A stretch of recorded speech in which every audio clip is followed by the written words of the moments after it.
Mon idée, c'est de proposer à titre expérimental que le juge d'application des peines puisse utiliser cet outil qui est le bracelet électronique géolocalisable nouvelle génération, comme ça se pratique beaucoup en Allemagne, qui permet donc de géolocaliser, mais qui permet aussi d'empêcher l'accès à certains sites pour les détenus pour terrorisme qui font l'objet d'une évaluation qui dit clairement qu'ils sont toujours dangereux ou qu'il y a un risque avéré de récidive.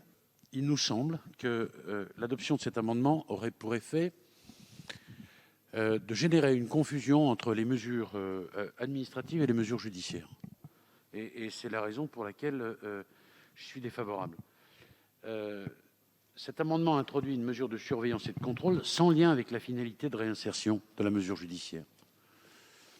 Et on veut absolument distinguer les Micas, d'une part, et cette nouvelle mesure judiciaire qui poursuit un objet distinct. Et même si elles sont complémentaires, elles ne peuvent pas, à nos yeux, être confondues. C'est d'ailleurs un des reproches qui nous avait été adressé. Donc voilà la position du gouvernement sur cette question. Je le regrette, monsieur le garde des Sceaux, parce que effectivement, c'est une mesure complémentaire, étant donné le nombre de détenus pour terrorisme qui vont sortir dans les années qui arrivent. Comme l'a rappelé mon collègue Éric Diarc, si on regarde les droits communs qui se radicalisent en prison, on va avoir un nombre de détenus à surveiller extrêmement important. On sait que ça demande des moyens lourds, des moyens humains. Pourquoi se priver de l'outil technologique si on arrive à le rentrer dans un cadre judiciaire et un cadre juridique?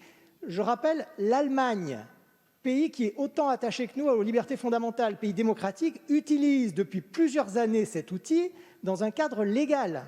Donc, honnêtement, je ne comprends pas pourquoi on fait une obstruction. Il y a déjà des bracelets dans notre administration. Je crois qu'on m'a dit qu'il y en avait une quinzaine. On en a besoin de beaucoup plus. On a besoin des bracelets nouvelle génération qui permettent d'empêcher l'accès à certains lieux. Et ça serait vraiment un outil complémentaire. Et quand je dis ça, je ne dis pas que c'est l'alpha et l'oméga de tous nos problèmes, mais c'est un complément en termes de moyens. Et c'est dommage que la France ne s'en dote pas.